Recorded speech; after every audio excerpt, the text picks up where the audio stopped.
It is my view that the deceitful way the interview was obtained substantially influenced what my mother said.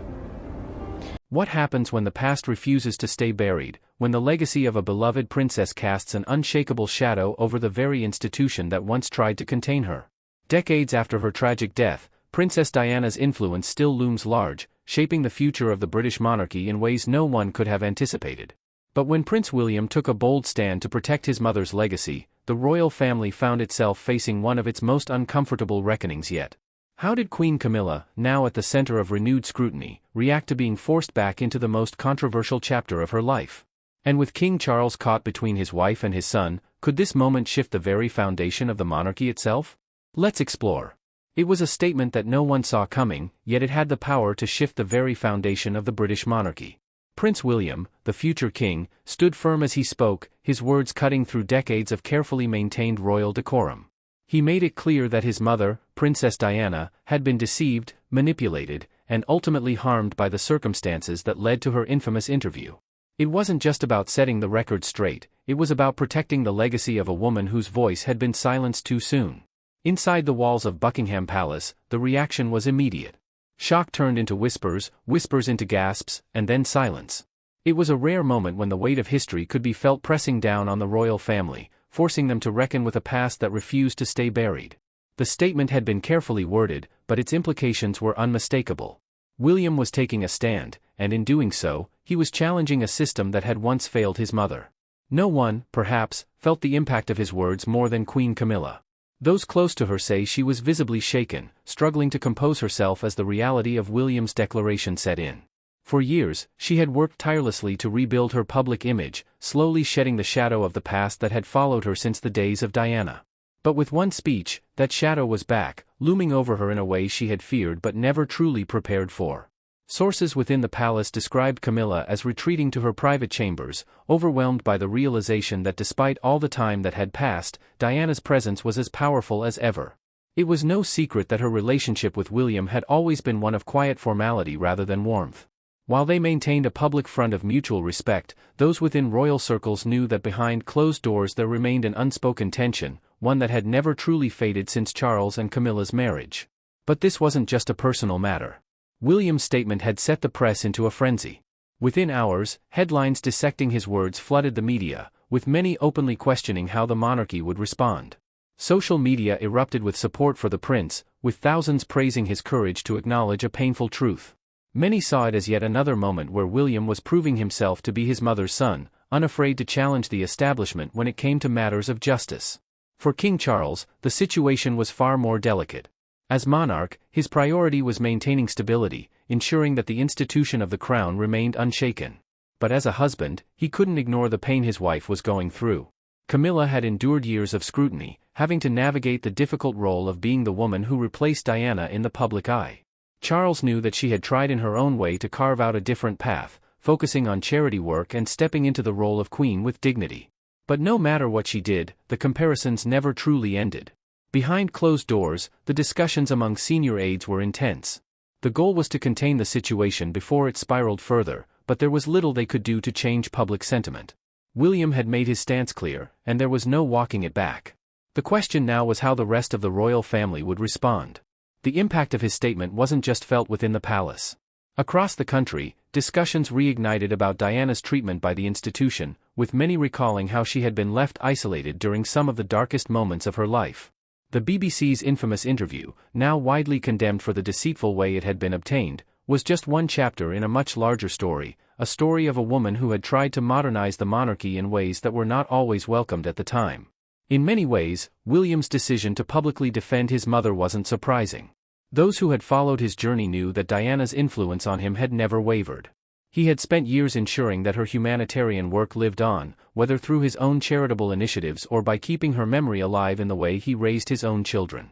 His approach to fatherhood was a reflection of that. Unlike previous generations, he prioritized emotional openness, ensuring that Prince George, Princess Charlotte, and Prince Louis grew up with an understanding of the world beyond the palace walls. But it was exactly this shift in royal dynamics that made the current moment even more significant. The younger generation of royals was moving further away from the traditions that had once defined the monarchy. William and Kate had embraced a more modern, approachable image, one that resonated deeply with the public. And while Charles had made efforts to modernize in his own way, the presence of Camilla still symbolized an era that many were unwilling to forget. Even among palace insiders, there were murmurs of concern about what this meant for the monarchy's future. William's growing popularity wasn't just about his personal character, it was about what he represented to many. He was the bridge between the past and the future, the person who could guide the monarchy into a new era without abandoning its history. But with that influence came a reality that couldn't be ignored. The stronger William's position became, the more it put others in the royal family under scrutiny. Camilla, in particular, found herself at the center of a renewed wave of criticism. While she had gradually gained a level of acceptance, there were still those who viewed her as an unwelcome figure in the royal narrative.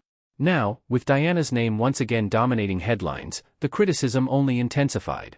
Public sentiment wasn't just about her personal history, it was about what she represented in contrast to Diana's legacy. The pressure on her was mounting, and Charles knew it. Even as he tried to navigate the complexities of the moment, there was no escaping the fact that the public perception of Camilla had taken a hit. She was still his queen, still the woman he had fought to be with for decades, but in the eyes of many, she would never truly replace Diana. As the media continued its relentless coverage, the palace found itself in an uncomfortable position. Would there be an official response, or would they remain silent and allow the storm to pass? Every move was being carefully weighed, with advisors warning against inflaming the situation further. But as they debated their strategy, it became increasingly clear that this wasn't just a fleeting controversy. It was a moment that could redefine the royal family's standing in the eyes of the public. The tension was thick within palace walls, but outside, something even more significant was happening. Across the country, people were having conversations about what this meant, not just for the monarchy, but for the future of Britain's relationship with the royal family. Younger generations, in particular, were more vocal than ever in their skepticism, questioning whether the institution still held the relevance it once did. As William's words continued to dominate public discourse, one thing was undeniable: this was not a statement that would be forgotten anytime soon. And for Camilla, the realization was setting in that no matter how much time had passed, Diana's presence would always linger, shaping the future of the monarchy in ways she could never control. The days following Prince William's statement were filled with a sense of unease within Buckingham Palace. What had started as a single declaration in defense of Princess Diana's legacy had now turned into a full-scale crisis. The press was relentless, dissecting every aspect of William's remarks, while social media platforms were flooded with messages of support for him. His words had struck a chord, not just with those who had admired Diana, but also with people who had long been skeptical of the monarchy's treatment of her. The tension inside the palace was impossible to ignore. Senior aides convened urgent meetings, attempting to strategize their next move. Public perception was everything, and they knew that how the royal family responded would determine whether this moment would fade into the background or mark a turning point for the institution. But there was no easy solution. William's statement had reignited discussions about the past that many within the monarchy had worked tirelessly to leave behind. King Charles was caught in the middle. On one side was his wife, Queen Camilla, who had faced years of scrutiny and worked to establish herself within the royal family. On the other side was his son, whose popularity continued to soar as he positioned himself as the heir who would bring the monarchy into a new era. Those close to Charles say that while he understood why William had spoken out, he was also deeply concerned about the unintended consequences. The monarchy thrived on stability, and this situation was anything but stable.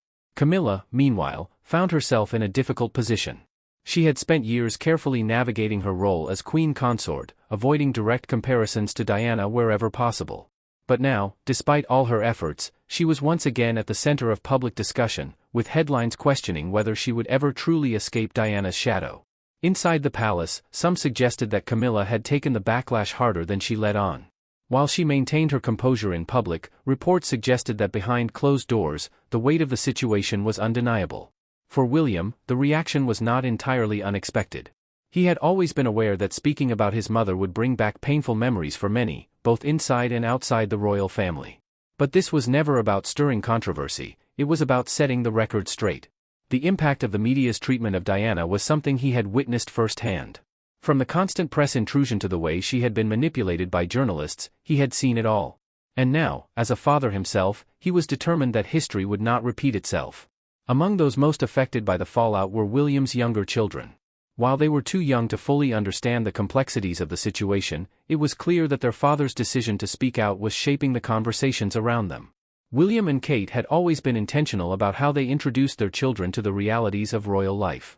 Unlike previous generations, where emotional expression was often discouraged, they had taken a different approach, one that reflected Diana's influence on her eldest son. But now, with the world watching, the scrutiny on their family was growing. Public support for William remained strong, but that did not mean the monarchy as a whole was safe from criticism. The discussion sparked by his statement extended far beyond Diana's legacy. Younger generations, in particular, were questioning the role of the royal family in modern Britain. Polls showed a growing divide between older and younger citizens, with the latter being less convinced that the monarchy was an essential institution. It was a shift that had been happening gradually, but moments like this only accelerated the conversation. Meanwhile, Prince Harry, watching from across the Atlantic, was reportedly conflicted. While he had spoken openly about his mother's struggles and had his own criticisms of the monarchy, his relationship with William remained complex. Sources close to the Duke of Sussex suggested that while he admired his brother's willingness to speak out, there was also a sense of sadness. For all the common ground they shared regarding Diana, their approaches to handling royal matters had taken them down very different paths. Harry's decision to step away from royal duties had placed him at a distance, and moments like this only highlighted the divide. Inside Buckingham Palace, senior aides attempted to manage the situation with careful messaging. There was no official statement from the king, a strategic move to avoid escalating tensions further. But within private discussions, the concern was growing. The royal family had faced many controversies over the years, yet this moment felt different. It was not just a scandal that could be managed, it was a fundamental challenge to how the monarchy reconciled its past with its future. For Camilla, the personal toll was undeniable. Her journey from being a controversial figure to queen consort had been long and difficult, and she had hoped that the worst of public scrutiny was behind her. Yet Diana's name still carried an emotional power that no other royal figure could match. The comparisons were unavoidable, and now they were being discussed on a global scale once again. Some within the palace believed that this moment would pass, as all media frenzies eventually do. But others were not so sure. The rise of social media had changed the landscape. Unlike before, public opinion was no longer shaped solely by traditional news outlets. As discussions continued about the monarchy's place in the modern world, it became clear that this was not an isolated moment. The younger generation of royals, particularly William and Kate, represented a shift in how the monarchy engaged with the public.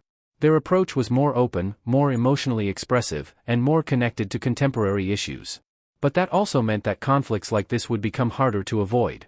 In a world where people demanded authenticity, the days of silent endurance within the royal family were numbered. For William, the next steps would be critical. His role as the future king meant that every decision carried weight, and this was no exception. But for now, he had made his position clear: Diana's legacy was not something to be forgotten or rewritten, and regardless of the reactions from within the palace, he was prepared to stand by that.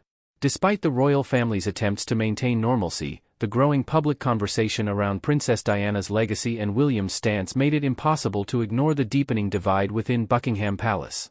The media had latched onto the story, amplifying every angle.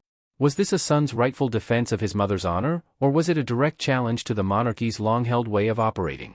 Behind the scenes, discussions among senior aides became more strategic. The royal family had weathered countless controversies before, but this situation felt different. This wasn't an external scandal, it was a personal reckoning within the monarchy itself. William's words were not only a reflection of his loyalty to his mother but also a statement about the kind of future he envisioned for the royal institution. King Charles found himself in a difficult position, not just as a monarch but as a father and a husband. Reports suggested that he understood his son's emotions and, to some extent, even sympathized with the frustrations William carried. He had seen firsthand how Diana had suffered under relentless media scrutiny. But Charles also knew that the monarchy thrived on careful diplomacy, on maintaining an image of unity despite internal tensions. Queen Camilla, meanwhile, remained under the microscope. She had spent decades working to earn public acceptance, shifting from being viewed as the other woman to a respected royal figure in her own right. But now the public conversation was shifting back to Diana's enduring influence, and Camilla's place in the royal narrative was being scrutinized once more. Despite years of service and dedication to the crown, the whispers about whether she could ever truly escape Diana's legacy had returned. William, however, was unmoved by concerns over how his words might have unsettled those within the palace. He had spoken out not to create controversy but because he genuinely believed it was necessary. The revelations about how his mother had been deceived into participating in the Panorama interview had confirmed what he had suspected for years: Diana had been manipulated and isolated, and those responsible had never truly been held accountable. For him, this wasn't just about righting past wrongs, it was about ensuring that no one else in the royal family would suffer in the same way. The generational divide within the monarchy was becoming clearer than ever. William and Kate had embraced a more open, emotionally present approach to royal life, one that stood in stark contrast to the rigid formality of past generations. Their public appearances reflected a desire to connect more authentically with people, a stark departure from the monarchy's traditional detachment. As the future king, William had shown time and again that he would not shy away from addressing difficult subjects, even if it meant challenging the very institution he was destined to lead. The public response to his statement continued to evolve. Many praised William for speaking out, applauding him for his commitment to truth and justice. Supporters saw him as embodying the best of his mother, compassionate, principled, and unafraid to take a stand. But not everyone was convinced that his words would bring about meaningful change within the monarchy. Some believed that as much as William wanted to modernize the institution, the weight of royal tradition would always hold him back. Prince Harry, watching the situation unfold from California, was said to have mixed feelings about the unfolding events. He too had been outspoken about his mother's treatment and had often expressed frustration with how history seemed to repeat itself within the royal family. But his own estrangement from the monarchy made his role in this moment complicated. While he and William had shared the same pain in losing their mother, their paths had diverged significantly in how they had chosen to handle their frustrations with the institution. Within Buckingham Palace, the echoes of Diana's legacy continued to shape the narrative, a testament to the enduring influence of a woman who had forever changed the face of the British monarchy. There was a quiet acknowledgement that the royal family was once again facing a reckoning with Diana's legacy. This was not the first time her name had resurfaced in a way that unsettled the institution, and it likely would not be the last. Diana had always been a disruptive force within the monarchy, not because she had set out to be, but because her presence and her choices had challenged the status quo. Even in death, she remained one of the most influential figures in the royal family's history. The growing public discourse also raised uncomfortable questions about the monarchy's future. Was the royal family truly adapting to modern values, or were they simply reacting to pressure when necessary? Younger generations were increasingly questioning the relevance of the monarchy, and polls reflected a generational divide in how the British public viewed the institution. While older demographics remained largely supportive, younger citizens were less convinced that the royal family served an essential role in the modern world. These concerns were not lost on William. He had long understood that his reign, when it came, would be markedly different from those before him. He was inheriting not just a title but an institution that was facing its greatest existential challenge yet. While he had a deep respect for tradition, he also recognized that the monarchy would not survive if it did not evolve. For now, though, there was no easy resolution. The tension within the palace remained, as did the pressure from the public. William had spoken his truth, and in doing so, had reignited a conversation that the monarchy had never been able to fully put to rest. As the world watched, one thing was clear: Diana's influence had not faded, and her legacy continued to shape the future of the royal family in ways no one could have predicted. As the days passed, the discussions surrounding William's statement did not fade; if anything, they intensified. The royal family was now facing a moment that extended far beyond a single speech. What had begun as a defense of Diana's legacy had turned into a much larger conversation, one about the future of the monarchy, its ability to evolve, and whether it could ever truly reconcile with its past. Within Buckingham Palace, the divide between tradition and modernization was becoming more apparent. William's stance was not just about protecting his mother's memory, it was about setting a new precedent for transparency and accountability within the institution. For years, the royal family had maintained an approach of silence in the face of controversy, believing that dignity was best preserved through restraint. But William had chosen a different path, one that challenged the notion that the monarch should remain detached from public discourse. The contrast between William's approach and the old guard of the monarchy was evident. He and Kate had built their public image around relatability, often seen engaging with people in ways that felt far removed from the traditional stiffness of the royal institution. Their focus on mental health advocacy, modern parenting, and community engagement had won them widespread support, particularly among younger generations. But this shift did not come without resistance from within palace walls. King Charles had spent decades preparing for his role as monarch, understanding the delicate balance required to maintain public favor while preserving royal traditions. Now, with his son's growing influence, he faced a challenge that no amount of preparation could have fully accounted for. His leadership was being tested not by external threats but by the evolving dynamics within his own family. He recognized William's intentions, but at the same time, he understood the weight of history and the expectations placed upon the monarchy. Camilla, on the other hand, was facing a different kind of scrutiny.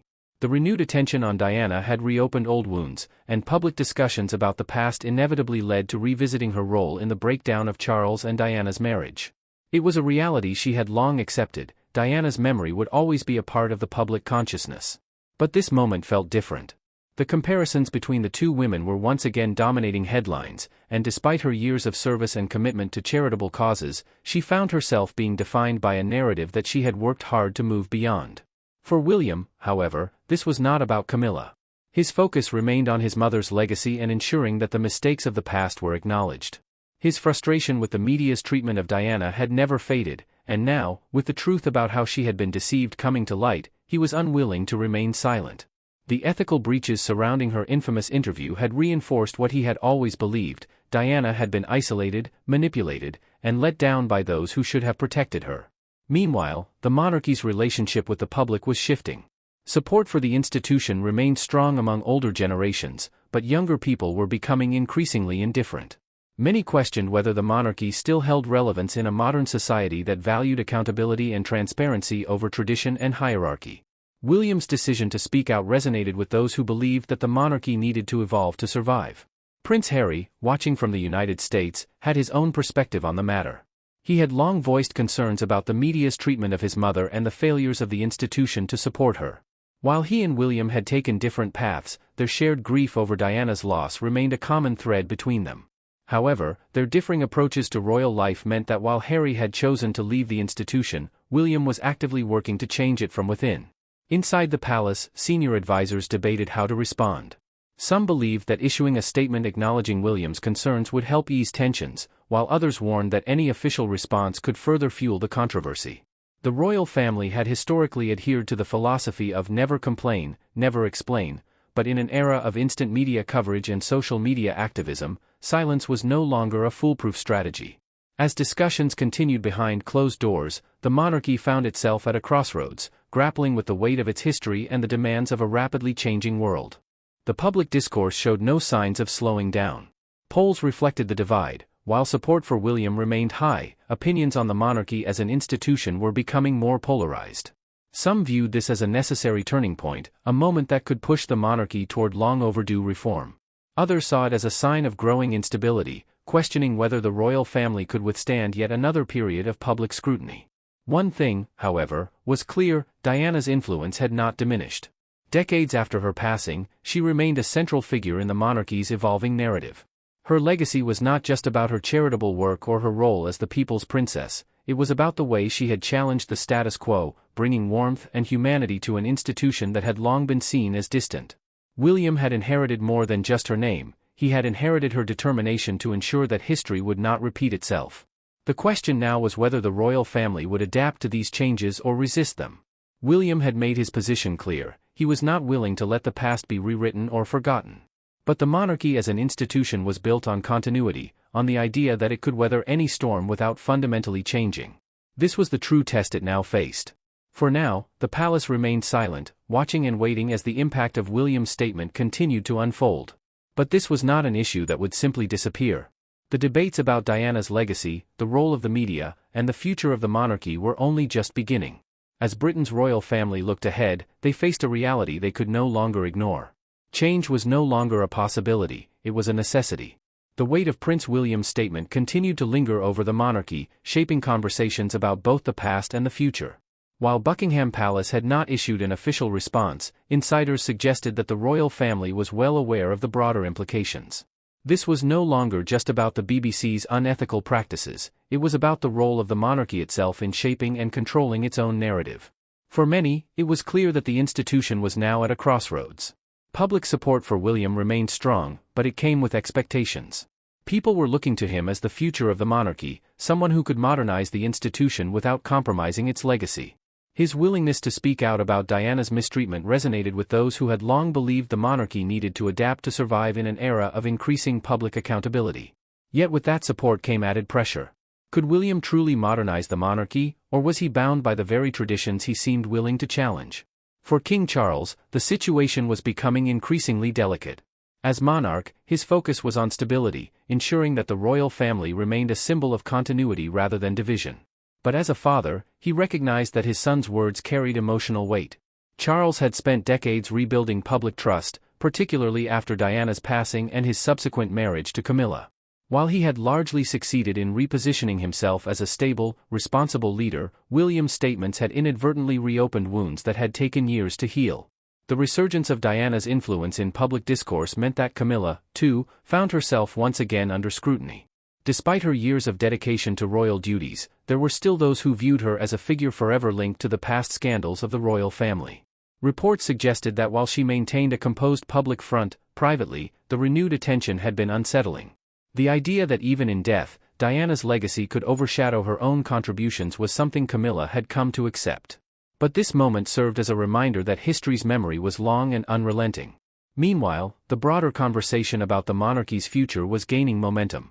Polls revealed a generational divide. While older citizens continued to express strong support for the monarchy, younger demographics were increasingly questioning its relevance. The younger generation did not feel the same emotional connection to the institution, and moments like this only fueled existing debates about whether the monarchy could remain in step with modern values. This wasn't just about one speech, it was about what the monarchy represented in an era of political and social change. William, however, seemed unfazed by the controversy. Those close to him suggested that he had no regrets about his statement. For him, this wasn't about challenging the monarchy, it was about protecting his mother's truth and ensuring that her story was not rewritten to fit a more convenient narrative. He had always been protective of Diana's legacy, and now that the truth about the circumstances of her famous interview had been exposed, he was determined to ensure that the lessons of the past were not forgotten. The relationship between William and his father remained complex. While there was no outright conflict, insiders suggested that there was an unspoken tension between the two. Charles had always been more reserved when it came to public controversy, preferring diplomacy and strategic silence over direct confrontation. William, on the other hand, was proving himself to be a different kind of future monarch, one who was willing to engage with difficult issues head-on, even if it meant making people within his own institution uncomfortable. For Prince Harry, who had been watching the developments from the United States, the moment was particularly significant. While he and William had taken different paths, their shared grief over Diana's death was something that still connected them. However, their methods of addressing the monarchy's shortcomings had diverged sharply. Harry had chosen to step away from the institution altogether, while William was working to reshape it from within. The question was whether their different approaches would ever allow them to find common ground again. With that, we have reached the end of today's narrative. If you've made it this far, please explore more reflections and discussions as the story of the monarchy continues to unfold.